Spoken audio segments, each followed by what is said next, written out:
الحمد لله رب العالمين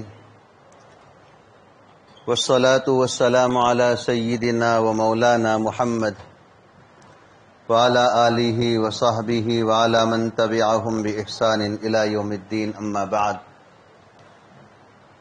فقد قال الله تبارك وتعالى في كلامه المجيد والفرقان الحميد: أعوذ بالله من الشيطان الرجيم. بسم الله الرحمن الرحيم.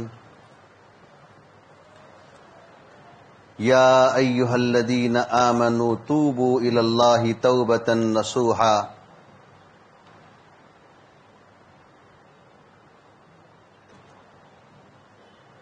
صدق الله العظيم. وقال النبي صلى الله عليه وسلم: خير الخطائين التوابون، او كما قال النبي صلی اللہ علیہ وسلم. بزرگوں اور بھائیوں، اللہ تبارک و تعالی نے ہمیں چند دن کی یہ زندگی عطا فرمائی ہے.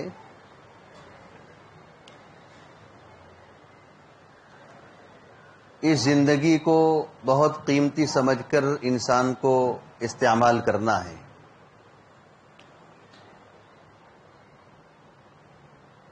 اگر زندگی کے کسی موڑ پر اللہ تبارک و تعالیٰ کے اور اس کے رسول صلی اللہ علیہ وسلم کے حکم کی نافرمانی ہو جائے، گناہ سرزد ہو جائے، تو فوراً اللہ تبارک و تعالیٰ سے رجوع کر لے.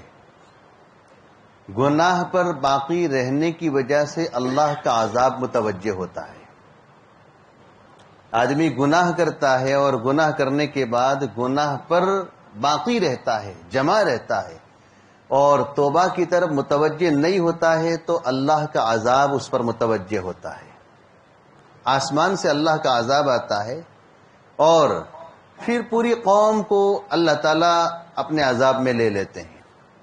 قرآن مجید میں بے شمار واقعات ایسے بھرے پڑے ہیں، اگلی قوموں کے واقعات موجود ہیں. اللہ تبارک و تعالیٰ نے ان قوموں کو اپنی اور اپنے رسولوں کی نافرمانی کی وجہ سے، حکم عدولی کی وجہ سے اپنے عذاب کا شکار کیا، اور ایسے ایسے عذاب آئے جن کا میں اور آپ اس وقت تصور بھی نہیں کر سکتے ہیں. ایسے عذاب آئے. اللہ تبارک و تعالیٰ نے قوم عاد کا ذکر فرمایا ہے. سورہ الحاقہ میں قوم عاد کا ذکر فرمایا ہے اور قوم سمود کا ذکر کیا ہے. قوم عاد نے جب اپنے نبی کی نافرمانی کی تو اللہ تبارک و تعالیٰ نے ان پر تیز و تند ہوا کا طوفان بھیجا تھا. سخرها علیہم 7 لیال و 8 ایام. سخرها علیہم 7. اللہ تبارک و تعالیٰ نے ان کے اوپر سخت عذاب آندھی کا متوجہ کیا. سخرها علیہم 7 لیال و 8 ایام. 7 دن اور 8 راتوں تک اللہ نے زبردست آندھی چلائی تھی، اور ایسی آندھی چلائی تھی کہ بڑے بڑے تڑنگے 60 گز کے اونچے لوگ تھے. ہواؤں نے اور ہوا کے طوفان نے ان کو آسمانوں پر اڑایا اور اڑا کے پھر زمین پر پٹخ دیا. قرآن مجید کہہ رہا ہے کأنہم اعجاز نخل خاویہ، گویا کہ وہ کھوکھلے کھجور کے تنے پڑے ہیں. ایسا لگتا ہے کہ کھجور کا تنا اور کھجور کا تھڑ، کھجور کوئی چھوٹا موٹا نہیں ہوتا ہے، کھجور بہت اونچا درخت ہوتا ہے. جیسے تاڑ کا درخت ہوتا ہے اس طریقے سے کھجور کا درخت بھی بہت اونچا ہوتا ہے. ناریل کے درخت کی طرح اونچا، بلکہ اس سے بھی اونچا ہوتا ہے. کأنہم اعجاز نخل خاویہ. اللہ تبارک و تعالی منظر کشی فرماتے ہیں کہ گویا وہ کھوکھلے کھجور کے تنے پڑے ہیں. قوم سمود نے جب اپنے نبی کی نافرمانی کی اور طرح طرح کے مطالبوں کے بعد انہوں نے اپنے نبی سے طرح طرح کے مطالبے کیے تھے. یہ کہا تھا کہ اگر آپ سچے نبی ہو تو اس پہاڑی سے ایک گابن اونٹنی نکال دو، ایک گابن اونٹنی نکال دو اور باہر نکل کر وہ فوراً بچہ جنے اور ہمیں دودھ دے. وہ ان کے نبی نے حضرت صالح علیہ الصلاۃ والسلام نے اللہ تبارک و تعالیٰ سے دعا کی. اللہ تعالیٰ نے پہاڑی کے اندر سے اونٹنی کو پیدا کیا، لیکن پھر بھی وہ قوم نہیں مانی. اللہ تبارک و تعالیٰ نے ان کے اوپر اپنا عذاب مسلط کیا. کیسا عذاب؟ زبردست چیخ اور چنگاڑ کا عذاب تھا. ایسا عذاب اور ایسی چنگاڑ اور ایسی آواز سخت تھی جبرائیل امین علیہ الصلاۃ والسلام کی کہ اس کی وجہ سے ان کے کلیجے پھٹ گئے. پہاڑوں کی غاروں میں وہ اپنے مکان بنا کر رہتے تھے، اور ایسی غاروں میں کہ وہاں کوئی آواز نہیں پہنچتی ہے، ایسی غاروں میں وہ رہتے تھے. جبرائیل امین علیہ الصلاۃ والسلام کی چنگاڑ کی آواز غاروں کے اندر بھی پہنچی، اور آج تک وہ غاروں کے اندر مرے پڑے ہیں، کوئی ان کا پرسان حال نہیں. اپنے نبی کی نافرمانی کی، گناہ پر جمے رہے، اللہ کی طرف متوجہ نہیں ہوئے. اللہ تبارک و تعالیٰ نے اس طریقے سے اپنے عذاب کا شکار کیا اس کو. حضرت شعیب علیہ الصلاۃ والسلام کی قوم بڑی خطرناک تھی، ناپ تول میں کمی کیا کرتی تھی. وہ تاجر قوم تھی، ناپ تول میں کمی کیا کرتی تھی. حضرت شعیب علیہ الصلاۃ والسلام نے بہت ان کو سمجھایا. قرآن مجید میں اس کا تذکرہ موجود ہے کہ بھئی ناپ تول میں کمی نہ کیا کرو، وَلَا تَنْقُصُوا الْمِكْيَالَ، تم ناپ تول میں کمی نہ کیا کرو. لیکن بتیرے سمجھانے کے باوجود وہ اپنی اس بری حرکت سے باز نہ آئی. اللہ تبارک و تعالیٰ نے ان کو اپنے عذاب کا شکار کیا. کیا عذاب آیا ان پر؟ عذاب آیا، ایسا عذاب آیا، ایسا عذاب آیا، ایسی دھوپ اور ایسا تڑکا اللہ تبارک و تعالیٰ نے ان کے اوپر ایسی سخت گرمی مسلط کی کہ ندیوں کا اور سمندر کا اور نالوں کا پانی بالکل سوکھ کر بھاپ بن کر اوپر اڑ گیا. سارا پانی خشک ہو گیا، بھاپ بن گیا. پانی کے ایک ایک قطرے کے لیے ترستے تھے، ایک ایک قطرے کے لیے وہ تڑپتے تھے. پھر 3 دن مکمل ہوئے تو انہوں نے آسمان پر بادل دیکھا. آسمان پر بادل دیکھا تو وہ لوگ بادل کو دیکھ کر بہت خوش ہو گئے. ساری قوم بادل کے نیچے جمع ہوئی اور سمجھ رہے تھے کہ یہ بادل ہے، ابھی ہم پر بارش برسے گی، پانی پینے کے لیے بھی ملے گا اور بدن بھی ٹھنڈا ہو جائے گا. بارش کیا برستی، بلکہ اس بادل کے اندر سے اللہ تبارک و تعالیٰ نے آگ برسائی اور پوری قوم کو ہلاک کر دیا. آج ہم بادل دیکھتے ہیں نا تو بادل دیکھ کر ہم خوش ہو جاتے ہیں کہ بارش آئے گی. ویسے آثار یہی ہوتے ہیں کہ بادلوں کے دیکھنے کے بعد بارش آتی ہے، لیکن نبی کریم صلی اللہ علیہ وسلم کا حال یہ تھا کہ جب آسمان پر بادل دیکھتے تھے تو اللہ کے رسول صلی اللہ علیہ وسلم بے چین ہو جاتے تھے. گھر کے اندر آتے تھے، جاتے تھے، آتے تھے، جاتے تھے. اس طریقے سے جب تک بادل چھٹتا نہیں تھا نبی کریم صلی اللہ علیہ وسلم بے چین رہتے تھے. حضرت عائشہ رضی اللہ تعالیٰ فرماتی ہے کہ اللہ کے رسول اتنے بے چین کیوں ہو جاتے ہو بادل دیکھ کر؟ یہ تو بادل پانی برسائے گا، بارش برسائے گا. تو نبی کریم صلی اللہ علیہ وسلم نے فرمایا کہ اسی بادل سے اللہ تبارک و تعالیٰ نے آگ برسائی تھی اور ایک قوم کو ہلاک کیا تھا، اس لیے مجھے ڈر لگتا ہے، اس لیے مجھے ڈر لگتا ہے. اللہ کی نافرمانی کی وجہ سے عذاب آیا تھا. حضرت نوح علیہ الصلاۃ والسلام کو اللہ تبارک و تعالیٰ نے ایک لمبی زندگی عطا فرمائی تھی. لمبی زندگی، 950 سال تک انہوں نے تبلیغ کی تھی، اور اس کے بعد پھر زندگی اللہ تعالیٰ نے اور عطا فرمائی. تقریباً 1050 سال کی زندگی عطا ہوئی تھی. 1050 سال، 950 سال تک قوم کو سمجھاتے رہے. رب انی اعلنت لهم واسررت لهم واسررت لهم، اے پروردگار، اے میرے خدا، میں نے ان کو علانیہ بھی سمجھایا، میں نے ان کو پوشیدہ طور پر ان کے گھروں میں جا کر بھی سمجھایا اور میں نے ان کو نجی طور پر بھی سمجھایا، لیکن وہ کسی طریقے سے ماننے کے لیے تیار نہیں ہے، اپنے گناہوں پر اڑے ہوئے ہیں، اپنے گناہوں پر اڑے ہوئے ہیں۔ اللہ تبارک و تعالیٰ سے حضرت نوح علیہ السلام نے بد دعا فرمائی۔ سورہ نوح کے دوسرے رکوع کے اندر پورا وہ تذکرہ موجود ہے، پورا تذکرہ موجود ہے۔ لا تذر علی الارض من الکافرین دیارا انک ان تذرہم یضلوا عبادک ولا یلدوا الا فاجرا کفارا۔ پروردگار عالم، روئے زمین پر کسی کافر کے ایک مکان کو مت چھوڑنا، تو اگر آپ نے ایک مکان بھی چھوڑا تو اگر وہ زندہ رہے تو وہ کافر اور فاسق ہی جنیں گے۔ ایسی اللہ تبارک و تعالیٰ سے گڑ گڑا کر دعا فرمائی تھی۔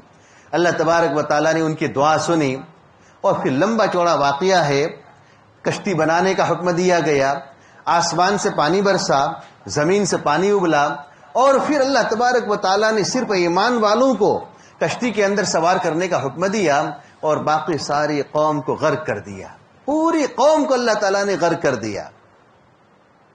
ان کا بیٹا تھا، اس نے کہا کہ میں تو پہاڑ کی چوٹی پر چڑھ جاؤں گا، پہاڑ مجھے بچا لے گا۔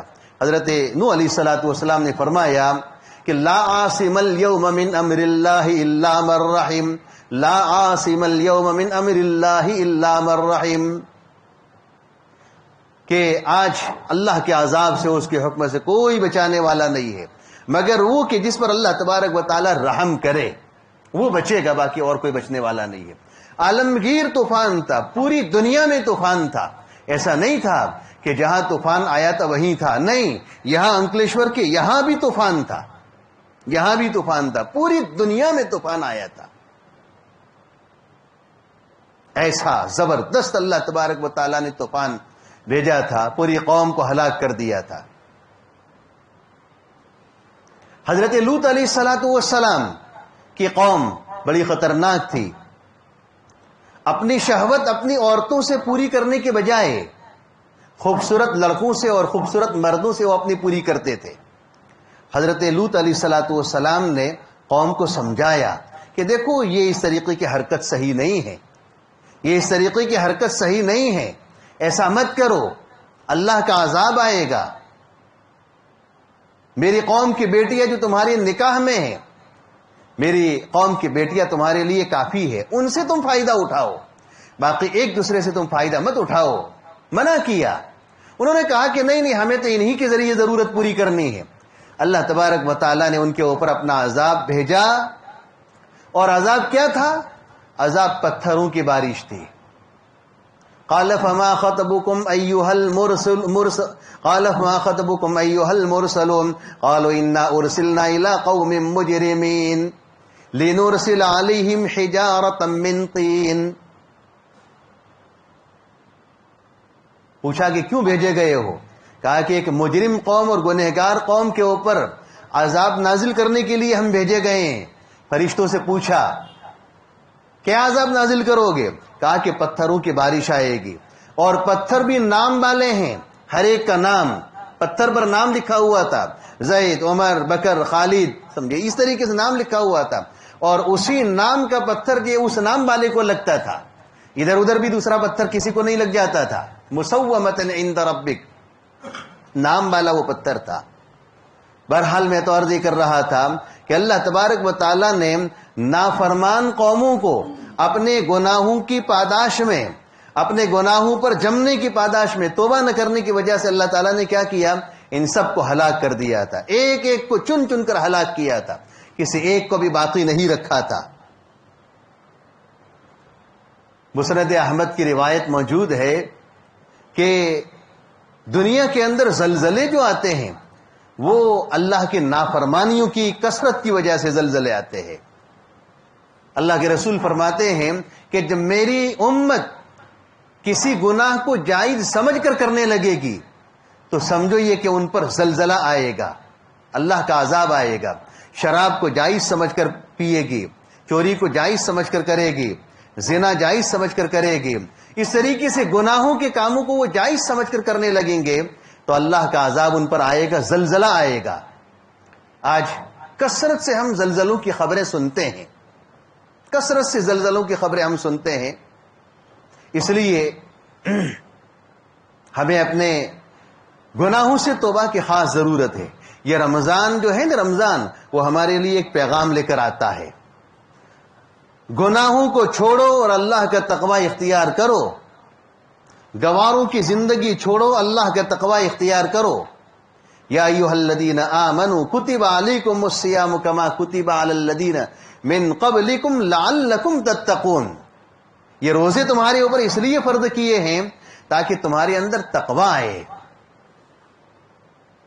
رمضان کا پورا مہینہ ہمارا گزر جائے اور ہماری زندگی میں انقلاب نہ آوے، اور جو حال رمضان سے پہلے کا تھا وہی حال ہمارا رمضان میں بھی رہے اور رمضان کے بعد بھی رہے، تو رمضان کا آنا نہ آنا سب برابر ہے ہمارے لیے. پھر تو اللہ کے سامنے جھکنے کے علاوہ اور بھوکے پیاسے رہنے کے علاوہ دوسرا کچھ حاصل نہیں ہوگا. یہ رمضان ہمیں پیغام دیتا ہے تقوی کا. گناہوں کو چھوڑو، اور گناہ ہو گئے ہیں تو اللہ تبارک و تعالیٰ کی طرف توبہ کرو، رجوع کرو. یہ ہے.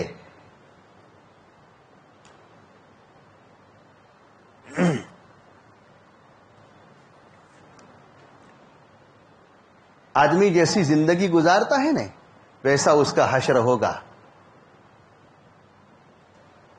آدمی جیسی زندگی گزارتا ہے، کما تحیون تموتون و کما تموتون تحشرون.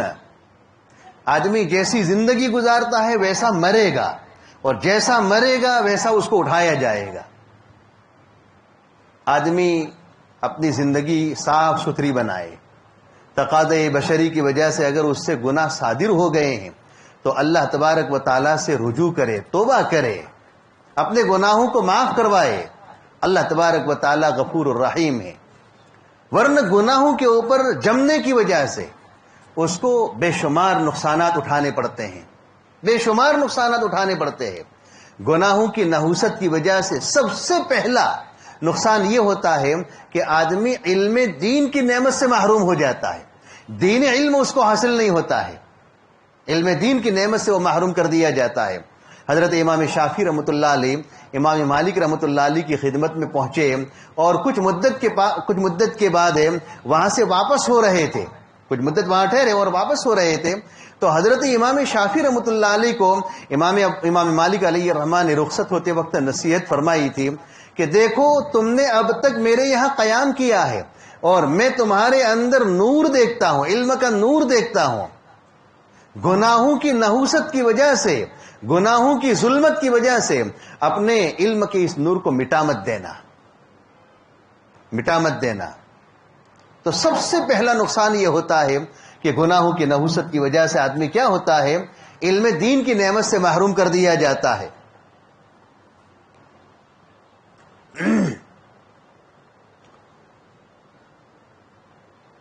حضرت شیخ تھانوی رحمۃ اللہ علیہ کے ملفوظات میں، ان کی کتابوں میں لکھا ہے کہ ایک شخص کا انتقال ہو رہا تھا تو انتقال کے وقت لوگ اس کو کلمہ پڑھا رہے تھے، مرتے وقت اس کو کلمہ پڑھا رہے تھے. تو وہ کلمہ نہیں پڑھ رہا تھا بلکہ اس نے زندگی بھر گانا گایا تھا، تو اس کی زبان پر یہ گانا ہی جاری ہو رہا تھا. دیکھو یہ جیسی زندگی گزارے گا ویسا وہ مرے گا.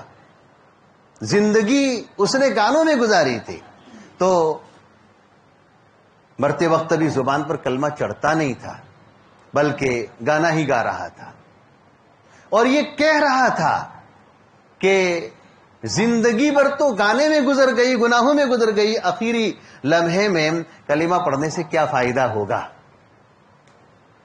حضرت مولانا محمد عمر صاحب نور اللہ مرقدہ فرماتے تھے ایک آدمی کا قصہ کہ ایک شخص تالے بیچا کرتا تھا، تالا. اور اس زمانے میں جرمن اور جاپان کے تالے بہت مشہور ہوا کرتے تھے، تو وہ جرمن جاپان کے تالے بیچتا تھا، لے کر بیٹھتا تھا اور پورا دن German Japan German Japan German Japan German Japan آواز لگاتا تھا. ارے ہے نا، اس طریقے سے آواز لگاتا تھا. مرنے کا وقت آیا تو مرتے وقت بھی لوگوں نے اس کو کلمے کی تلقین کی، تو مرتے وقت بھی وہی جرمن جاپان ہی کہہ رہا تھا۔ جیسی زندگی گزرے ویسا جو کیا ہے اس کا سمجھے حشر ہوا، جیسی زندگی گزارے گا ویسا سمجھے اس کا فیصلہ ہوگا۔ اس لیے ہمیں اپنی زندگی کا جائزہ لینے کی ضرورت ہے، ہمیں اپنی زندگی کو دوبارہ نئے سرے سے شروع کرنے کی ضرورت ہے۔ اللہ سے رجوع کریں، اللہ کی طرف توبہ کریں، اپنے گناہوں کو مٹوائیں۔ رمضان کا مہینہ پھر گزر گیا اور ہمارے گناہوں کی مغفرت نہ ہوئی تو ہم سے بڑا بدبخت کوئی نہیں ہوگا۔ مقرر فرشتے اور نبی مرسل کی بد دعا کے ہم مستحق ہو جائیں گے۔ حضرت جبرائیل امین علیہ الصلاۃ والسلام نے بد دعا فرمائی ہے کہ ہلاک ہو جیو وہ شخص کہ جس کے اوپر رمضان کا مہینہ آیا لیکن اس کی مغفرت نہ ہو سکی، یعنی ایسا کام نہ کر سکا جس کی وجہ سے اس کے گناہ معاف ہو، نہیں کر سکا وہ۔ تو نبی کریم صلی اللہ علیہ وسلم نے اس پر آمین فرمایا۔ ایک تو مقرر فرشتے کی بد دعائی کیا کم تھی، اور پھر نبی کریم صلی اللہ علیہ وسلم کے آمین نے اس کو جتنا مضبوط کر دیا، مستحکم کر دیا، اس کا تو پوچھنا ہی کیا ہے۔ اس لیے رمضان کا یہ مہینہ ہمارے لیے پیغام لے کر آیا تھا، جانے والا ہے، اب آیا تھا اب جانے والا ہے۔ یہ ایک مہمان تھا، مہمان بن کر آیا تھا۔ اللہ تعالیٰ جس کو چاہتے ہیں یہ مہمان عطا فرماتے ہیں۔ گناہوں سے توبہ۔ اب گناہوں سے توبہ کی 3 شرطیں ہیں۔ کسی آدمی سے گناہ ہو جاوے تو گناہ سے توبہ کی 3 شرطیں ہیں، یعنی اللہ کی یہاں توبہ قبول کب ہوگی۔ پہلی شرط یہ ہے کہ جو گناہ اس نے کیا ہے اس گناہ سے باز آ جائے، گناہ فوراً چھوڑ دے۔ گناہ چھوڑا نہیں ہے اور توبہ کرتا ہے تو اس کی توبہ قبول نہیں ہوگی۔ جو گناہ اس نے کیا ہے، چوری کی ہے چوری کا گناہ چھوڑ دے، زنا کیا ہے زنا کا گناہ چھوڑ دے، اور برا بلا کیا ہے، جھوٹ بولتا ہے، جو بھی گناہ کرتا ہے وہ اس گناہ کو کیا کرے، چھوڑ دے، سب سے پہلے چھوڑ دے۔ پہلی شرط یہ ہے۔ اگر گناہ نہیں چھوڑے گا تو اس کی توبہ قبول نہیں ہوگی۔ یہ تو ایسا ہی ہوگا کہ ایک آدمی بالکل گندے گھڑے کے اندر گرا ہوا ہے، گندے گھڑے کے اندر گرا ہوا ہے جس کے اندر ہر طرح کی گندگی ہے۔ ابھی اس کے اوپر صاف پانی کی کتنے ہی بالٹیاں بہاؤ اور کتنے ہی ڈرم اس کے اوپر بہاؤ، پاک ہوگا وہ؟ نہیں ہوگا۔ اس کو پاک کرنے کے لیے پہلے اس ناپاک گھڑے سے باہر نکالنا پڑے گا۔ باہر نکالو گے اور پھر پاک پانی اور صاف پانی بہاؤ گے تو اس کا بدن اور جسم کیا ہوگا، پاک ہوگا، صاف ہوگا۔ اس لیے گناہوں کی توبہ کی قبولیت کی پہلی شرط یہ ہے کہ جو گناہ کیا ہے اس گناہ کو کیا کرے، وہ چھوڑ دے، باز آ جائے۔ دوسری شرط یہ ہے کہ اپنے گناہ پر ندامت، پشیمانی، پچھتائے کہ ہائے میں نے کتنی بڑی ذات کی نافرمانی کر دی۔ دنیا میں اگر کسی آدمی کا کہنا نہ مانے، دنیا میں اگر کسی آدمی کی نافرمانی کر دے تو آدمی کا دل دہل جاتا ہے، میں نے کتنی بڑی ذات کی نافرمانی کی۔ خالق ارض و سما ہے، آسمان و زمین کا پیدا کرنے والا ہے، پہاڑ اور سمندروں کا پیدا کرنے والا ہے، ساری کائنات کا خالق، مالک اور رازق ہے۔ میں نے اتنی بڑی ذات کی نافرمانی کی ہے، اتنی بڑی ذات کی نافرمانی کی ہے۔ ندامت، پشیمانی۔ اور تیسری شرط یہ ہے کہ آئندہ نہ کرنے کا پختہ ارادہ ہو، آئندہ نہ کرنے کا پختہ ارادہ کہ آئندہ چوری نہیں کروں گا، زنا نہیں کروں گا، جھوٹ نہیں بولوں گا، اور میں برا کام نہیں کروں گا، کسی کو نہیں ستاؤں گا، کسی کو نہیں ماروں گا، کسی کا مال ناحق نہیں لٹوں گا۔ یہ 3 شرطیں ہیں۔ گناہ سے باز آ جائے، گناہ پر ندامت، اور آئندہ نہ کرنے کا پختہ ارادہ۔ اور اگر حقوق العباد میں سے کسی کا کوئی حق دبایا ہے، بندوں میں سے اگر کسی کا کوئی حق دبایا ہے، تو پھر چوتھی شرط یہ ہے کہ بندے کے پاس جا کر مال لیا ہے تو مال اس کو واپس کرے، اس کو گالی گلوچ کیا ہے تو اس سے جا کر معافی مانگ لے۔ تو حقوق اللہ میں وہ 3 شرطیں ہیں اور حقوق العباد میں وہ 3، اور یہ چوتھی ہو جائے گی، جا کر معافی مانگ لے۔ یہ 3 اور 4 شرطیں ہوگی اور اس کے بعد اللہ تبارک و تعالیٰ سے توبہ کرے گا، اللہ تبارک و تعالیٰ اس کی توبہ قبول فرمائیں گے۔ اللہ تعالیٰ ہم سب کو اپنے نفس کا محاسبہ نصیب فرمائے اور رمضان کا جو اب بقیہ وقت، جتنا وقت باقی رہ گیا ہے، اس کی قدردانی کی توفیق عطا فرمائے۔ اللہ تبارک و تعالیٰ رمضان کے انوار و برکات سے ہم سب کو مستفید فرمائے اور پورا رمضان ہم نے جو کچھ سنا کہا ہے اور جو کچھ ہم نے مذاکرے کیے ہیں اور ہمارے کانوں میں جو باتیں پڑی ہے، اللہ تبارک و تعالیٰ ان تمام باتوں پر ہم سب کو عمل کرنے کی نیک توفیق عطا فرمائے۔ وآخر دعوانا ان الحمد للہ رب العالمین۔